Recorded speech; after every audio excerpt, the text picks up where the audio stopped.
A diabetes é uma doença onde o paciente não produz a proteína insulina ou produz essa insulina, mas não consegue metabolizar a glicose e outros carboidratos do corpo humano.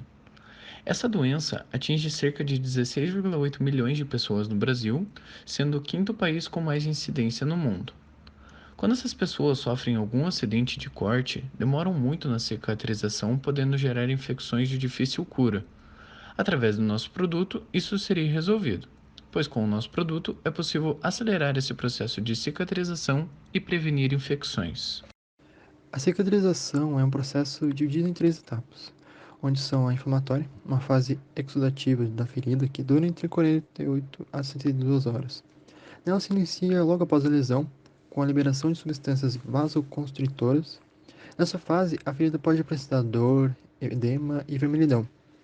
Já na segunda fase, de proliferação, que é a fase regenerativa do processo de cicatrização da ferida, e pode durar entre 5 a 20 dias. Nessa etapa, ocorre a epitelização, seria a formação do tecido de granulação e a deposição de colágeno, e assim costuma ter aspectos avermelhado ou de remodelamento, onde o tempo de duração da fase é indeterminado. E nela que ocorre a reorganização do colágeno, que é um processo importantíssimo para a cicatrização. Assim, a cicatriz vai diminuindo com a sua espessura e alterando a sua tonalidade, que passa a ser um rosa claro. As possíveis soluções para pessoas que sofrem desse mal são muito simples, não sendo apenas um tratamento e não uma solução. Então, caso alguém se machuque, ela precisa ser levada para os primeiros socorros imediatos, né? Sendo lavado com água morna e sabão de pH neutro, e evitando o uso de antissépticos para não atrasar a cicatrização que pode acabar lesionando os tecidos. Outras, outras situações devem ser seguidas, como o uso de pomadas antibióticas e cobrir com gás esterilizada, trocando essa gás diariamente. E sem pressionar muito a ferida, porque ao pressionar a pele vai acabar machucando, demorando ainda mais essa cicatrização. Outros cuidados também são necessários, como a própria alimentação saudável, rica em vitaminas e nutrientes. A hidratação também é muito importante, porque ela deixa a pele mais maleável, auxiliando na cicatrização. Além de outros hábitos simples, como evitar o fumo e evitar andar descalço, é muito importante também, já que andar descalço pode acabar gerando feridas na sola do pé, que é uma região complicada de ser tratada, pois como ela está machucada, ela vai ficar ferindo diariamente, sem parar, dificultando o tratamento e a cicatrização. Então, um possível tratamento, uma pequena solução, é usar simplesmente um tênis bem confortável que pode auxiliar nessas feridas. Uma das pesquisas que a gente leu mostra que um dos possíveis causadores da cicatrização mais lenta é a transborspodina 2, TSP2, que ela acaba retardando a cicatrização. Pois, ao estudarem alguns ratos de laboratório com diabetes, eles foram encontrados em muito maior quantidade com ratos que apresentam a diabetes do tipo 2. Logo, eles acabavam cicatrizando muito mais lentamente. Assim, outra coisa que devemos considerar também é que, segundo a Organização Mundial de Saúde, a OMS, existem cerca de 400 milhões de diabéticos no mundo, que são os que mais sofrem dessa cicatrização lenta. E o Brasil representa 4% das pessoas que possuem a diabetes.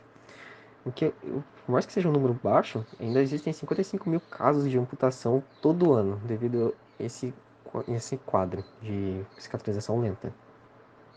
Dessa maneira, então, com esse tratamento, pretendemos trazer alguma esperança para diminuir esses números. Bem, e sobre o curativo antimicrobiano de nanopartículas de prata? Ele então é um material nanotecnológico que tem um potencial solução do problema. É um curativo à base de celulose bacteriana que contém nanopartículas de prata, podendo ser chamado de BCSSD, e por meio de testes in vitro, deve-se analisar a ação antibacteriana do BCSSD e encontrar onde foi encontrado excelentes resultados contra a Staphylococcus aureus, a Pseudomonas aeruginosa e a Escherichia coli. Testes em vivo, também foram realizados utilizando 2 grupos de ratos, onde aplicaram o produto diretamente na queimadura criada para o estudo. Assim, com sua alta eficácia do BCSSD, em suspensão na cicatrização da queimadura de espessura parcial, a sua aplicação é na membrana, diretamente na ferida, onde auxilia na progressão precoce da reepitelização e também na área de cicatrização mais organizada com atividade antimicrobiana. Já para a caracterização dos nanocompósitos, as técnicas de caracterização foram realizadas com a finalidade de determinar as características do material desenvolvido quanto às suas propriedades morfológicas, físico-químicas e térmicas. Essas determinações foram realizadas utilizando técnicas de microscopia eletrônica de varredura, que é o MEV, a espectroscopia de infravermelho por transformada de Fourier, que é FTIR, a termogravimetria, TGA, e calorimetria exploratória diferencial, que é o DSC. A espectroscopia no infravermelho com transformada de Fourier é uma espectroscopia de absorção, onde a energia é absorvida na região do infravermelho. Os resultados obtidos nos mostram a composição e cada região do infravermelho nos diz respeito a alguma característica da molécula. Também chamada de FTIR, é uma técnica analítica que permite a determinação da estrutura molecular, identificando grupos funcionais presentes e tipos de ligações químicas. É utilizada para a identificação e/ou determinação de características estruturais dos materiais, principalmente no que se refere a grupos funcionais e de ligações presentes na amostra. O espectro da celulose bacteriana apresenta bandas características do polímero, que dependendo da pureza da amostra podem estar um pouco deslocadas. Algumas bandas características são 3.500 é o estiramento da ligação OH, 2.900 é o estiramento da ligação CH de alcanos e estiramento assimétrico CH2, 2.700 é o estiramento simétrico CH2, 1.640 é a deformação da ligação OH, 1.400 é a deformação da ligação CH2, 1.370 deformação CH3, 1.340 deformação OH e de 1.320 a 1.030 é a deformação da ligação CO. Essa é a imagem da espectroscopia no infravermelho com transformada de Fourier e reflectância total atenuada acoplada, de filmes de nanocelulose com diferentes concentrações de nanopartículas de prata, possibilitando diferentes usos para esses filmes conforme a quantidade de nanopartículas.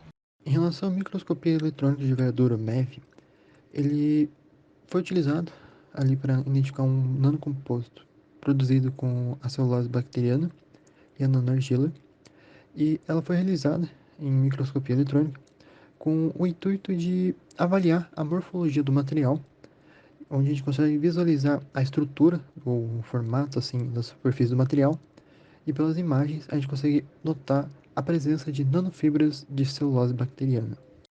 Bem, em relação à espectrometria de absorção eletrônica, que seria o UV visível, os espectros da celulose bacteriana modificada com silinantes e nanopartículas de prata foram obtidos por um espectrômetro e para a identificação da liberação de nanopartículas de prata, foram utilizados por meio dessa técnica.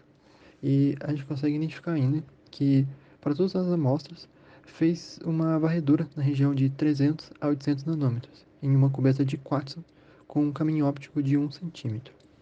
A análise termogravimétrica fornece informações características sobre o comportamento dos materiais diante do aumento progressivo de temperatura. Sendo assim, essa técnica demonstra a mudança de massa de uma substância medida na função da temperatura. É possível observar nos gráficos a seguir a análise termogravimétrica da celulose bacteriana, que vai ser utilizada no produto. Então, é possível observar então, a estabilidade térmica de nanocompósitos também que são produzidos. Quanto à análise de calorimetria diferencial de varredura, DSC, é uma análise que foi realizada para a caracterização de estabilidade do material.